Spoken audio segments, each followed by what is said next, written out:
Hello and welcome to my channel. I'm here with the first part of the Rime of the Ancient Mariner by Samuel Taylor Coleridge.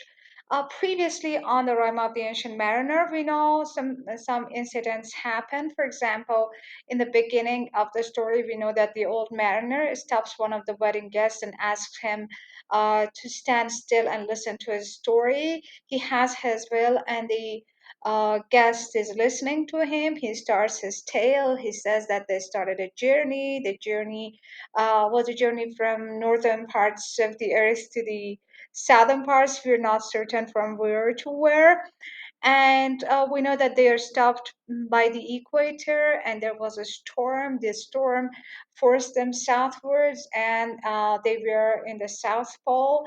They were stuck in that place, and a bird, an albatross, actually helped them to get out of that situation. And while they are safe, the mariner shoots the albatross and kills that bird. In the second episode, we read about the outcomes of Mariner's task and what he had done, and how uh, the other members of the crew had reacted to his doings. And in the third part, we have the appearance of a ghost ship or a specter ship. The crew of that ship are death and life and death. They throw dice, and life and death wins the lives of the ship crew. So the members of the crew are dying one by one. The souls are getting out of their bodies, and each soul passes from the by the face of the mariner, and it makes a whiz kind of a sound, like the whiz of the mariner's crossbow while he shot the albatross.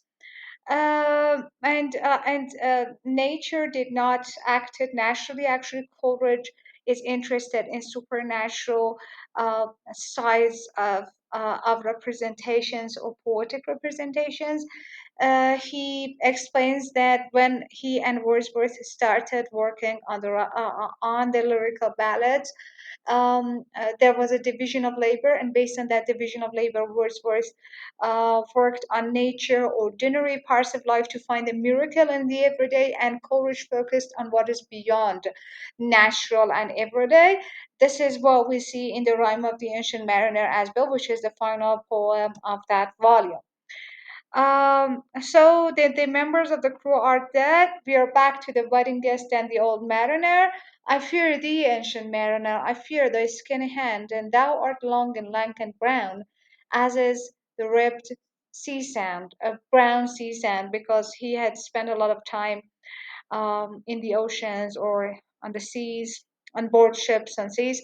So this is the reaction of the guest, and we may guess that he is reacting this way because he thinks Mariner was also one of the souls getting out of the body.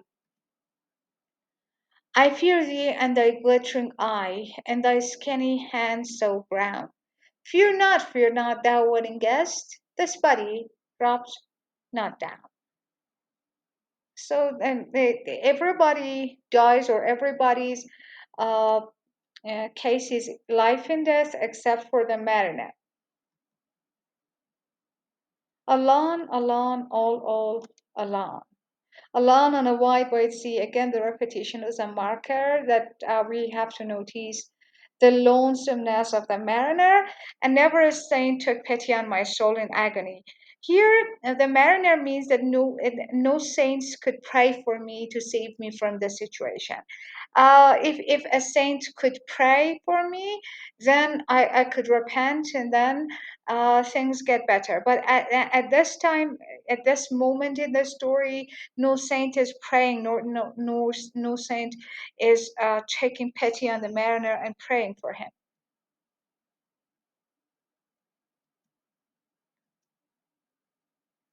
There are many men so beautiful, and they all did lie, and a thousand slimy things lived on, and so they die. Slimy things are those creatures, the jellyfish and planktons and things like that, all of them on the surface of the water. And the mariner compares himself with those creatures. They're slimy and they are kind of unwanted. They're unwanted. There are signs of the rotten sea and also the mariner.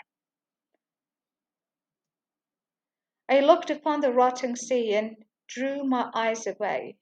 I looked upon the rotting deck of the ship, and there the dead man lay. Everywhere he looks, he finds something fearsome and horrible. I looked to heaven and tried to pray. Whatever a prayer had gushed, whenever he wants to pray, a wicked whisper came and made my heart as dry as dust. He's not able uh, to to pray or to repent, and that's why he is stuck in this condition. I closed my lids and kept them closed, and the lids of the of his eyes and the balls of his eyes, and the balls like pulses beat.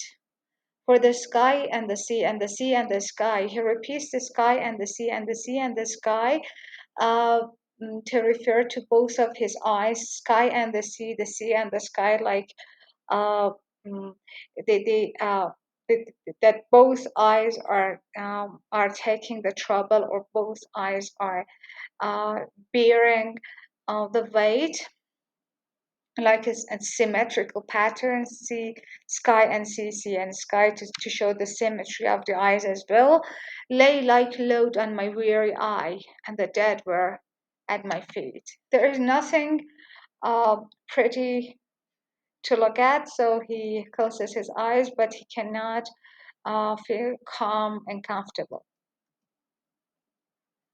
The cold sweat melted from their limbs, nor rot, nor reek, nor smell did they. The look with which they looked in me had never passed away. An orphan's curse would drag to hell a spirit from on high. If an orphan curses a man, that man uh, would be taken from heaven to hell, even if that man is a good man, if he's famous for his good deeds. If an orphan curses him, then he would go to hell. But oh, more horrible than that is the curse in a dead man's eye. And the mariner is standing 200 of them, 7 days, 7 nights. I saw that curse, and yet I could not die. Seven is an archetypal number. Archetypes are repeated patterns or repeated symbols in history of literature or the history of, of humankind's narratives. And seven is a full number because it is a combination of number three and number four. Number three is masculine and number four is feminine. Three and four make it perfect. So whenever in stories and narratives we have number seven, we have to notice the archetypal pattern or the archetypal significance of that number. Seven is the number of perfection. And whenever, in many stories, whenever seven is complete, number seven appears, a course, a journey, something is complete. And notice that not only seven is mentioned here, the whole poem is written in seven parts. So after 7 days and nights, the moving moon went up the sky. And nowhere did abide. It goes higher and higher. Softly she was going up, and a star or two beside. Her beams bemocked the sultry main, the humid uh, deck, like April hoar frost spread. Hoar means gray, but where the ship's huge shadow lay, the charmed water burnt always. So there is the shadow of the moon, but where there is the ship, nothing happens. That nature is unkind to where the mariner is standing, because maybe the mariner had killed an element of the nature, the bird. The charmed water burnt always, still and awful red. Beyond the shadows of the ship, I watched the water snakes. They moved in tracks of shining white, and when they reared, the elfish light fell off in hoary flakes. So the mariner this time is looking at the sea snakes or the jellyfish, but he looks at them differently. Within the shadow of the ship, I watched the rich dressing. Now he can praise them. Elements of nature previously had killed part of nature, and now he can praise some other parts of nature. Blue, glossy green, and velvet black. They coiled and swam, and every track was a flash of golden fire. Oh, happy living things. And this is how he calls them. Previously, he had called them slimy things. And this time, his words are the words of praise. Oh, happy living things, no tongue their beauty might declare. A spring of love gushed from my heart, and I blessed them unaware. Sure, my kind saint took pity on me, and I blessed them unaware. Now the saint had took pity on him. He had prayed for the mariner, and this time he can send some love to nature instead of his hatred or harmful things. The self same moment I could pray, and from my neck so free, the albatross fell off and sank like lead into the sea. The moment he can praise those slimy things, it is as if his sin is redeemed and his prayers are accepted by God. So that there is no more that sin around his neck. He is not taking his sin with himself everywhere. And here, and in this way, the fourth part of the poem ends.